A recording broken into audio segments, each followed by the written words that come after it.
Good morning बच्चों। आज हम एक और विषय लेकर आए हैं जिनको कहते हैं उपसर्ग। तो जब आप प्राथमिक कक्षाओं से आगे आते हैं, आगे बढ़ते हैं, तो अगली कक्षाओं में कुछ नए शीर्षक आपको दिखते हैं जिनको आपने शायद पहले ना पढ़ा हो। तो उपसर्ग बहुत मुश्किल नहीं है। उपसर्ग का मतलब है कि शब्दांश के मूल शब्द के आगे कोई एक शब्दांश लगे और एक नया शब्द बनाए, उसी को उपसर्ग कहते हैं। ठीक है। उपसर्ग खुद ही दो शब्दों से मिलकर बना है, उप और सर्ग। सर्ग जो है वो मूल शब्द है जिसका अर्थ होता है जोड़ना या निर्माण करना। ठीक है। सर्ग के आगे ही हमने उप लगा दिया तो नया शब्द बन गया उपसर्ग।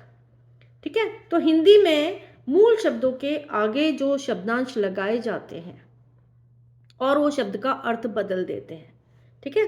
तो वो शब्द पहले ऐसा शब्द नहीं रहा, हो सकता है वो दूसरा बन जाए। अब विलोम भी बन सकते हैं।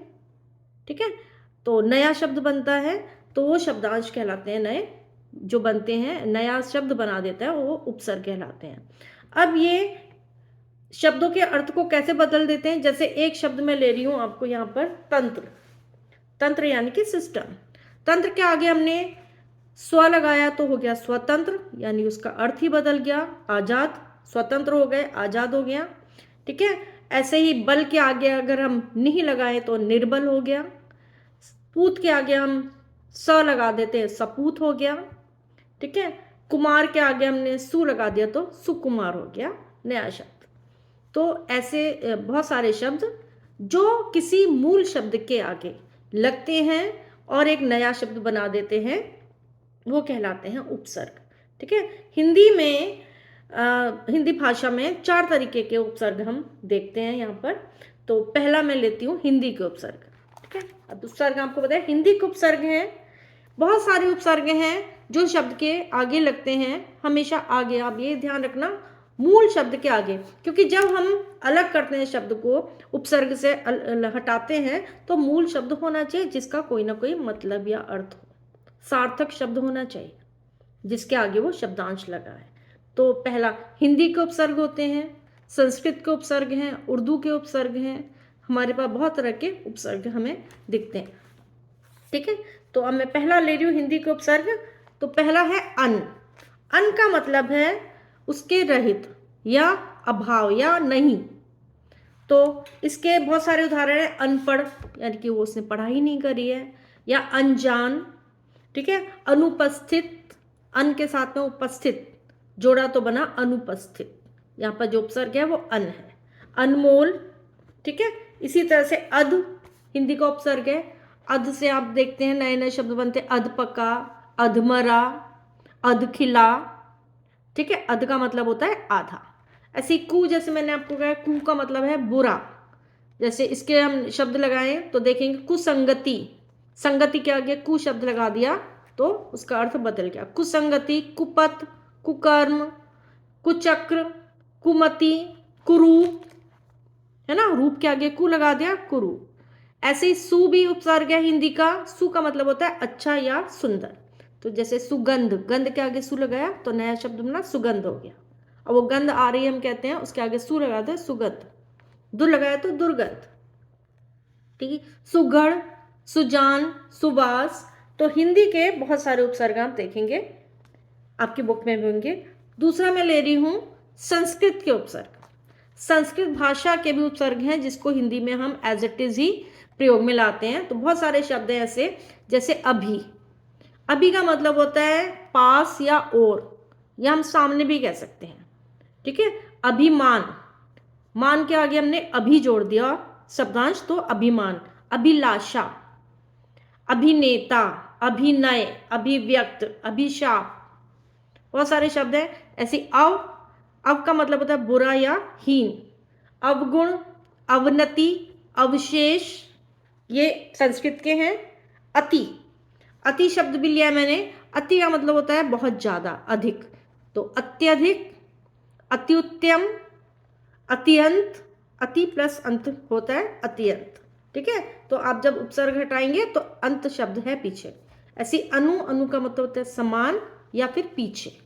तो अनुसरण, अनुकरण, अनुचर, है ना, अनुरूप, ये शब्द बनेंगे आपके अति से। और वी भी है, संस्कृत का उपसर्ग है। विदेश, विज्ञान, ठीक है, तो ये शब्द बनेंगे। परा मतलब विपरीत या उल्टी या फिर पीछे। परामर्श, पराजय, जय के आगे परा लगाए तो पराजय बन गया, एकदम उल्टा हो गया ना।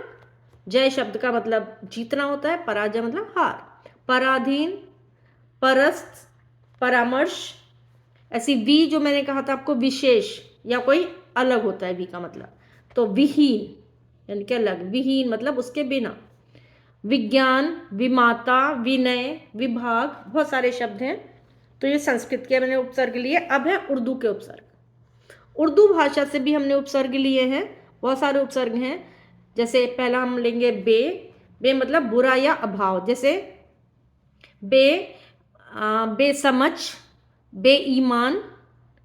बद मतलब बुरा, जैसे बदसूरत, बदनाम, ठीक है। एक ना भी है उपसर्ग, ना यहाँ पर उर्दू से लिया है हमने, तो इसका मतलब होता है नहीं या अभाव। जैसे नाकाम, मैं इसमें नाकाम रहा। नालायक, जो किसी काबिल ना हो। नापसंद, मुझे पसंद नहीं है, हम कहेंगे नापसंद है।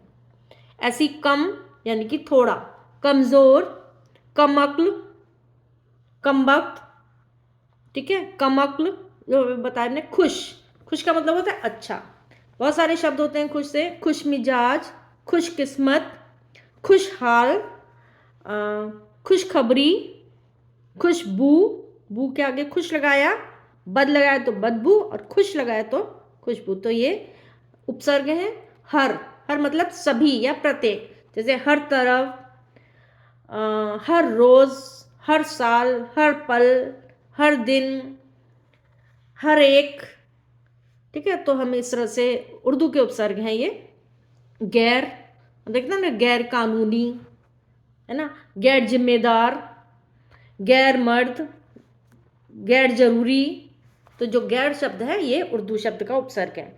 अब इन तीनों के अलावा, हिंदी के हैं, संस्कृत के हैं, उर्दू के उपसर्ग के अलावा कुछ ऐसे अव्यय शब्द हमने पहले भी पढ़े। अव्यय, अविकारी शब्द। संस्कृत के अव्यय शब्द हैं जो शब्दों के मूल शब्द के आगे लगते हैं और उपसर्ग का काम करते हैं। उपसर्ग नहीं है, अव्यय है मगर वो। ऐसे मैं एक दो उदाहरण आपको देती हूँ। जैसे है, मैंने लिखा यहाँ पे स, आपने ये शब्द पढ़ा होगा ना, सपरिवार, सकुशल।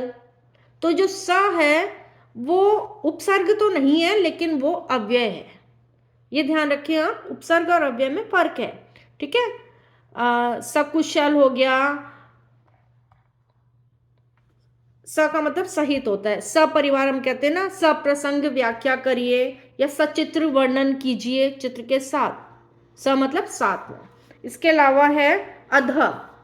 अध मतलब अधो, अधा जो है वो इसका संस्कृत का अव्यय शब्द है, ठीक है, उपसर्ग नहीं है। अध मतलब नीचे। अधोपतन हो गया, अधोमुख, अधोगति मतलब पतन होना, नीचे जाना।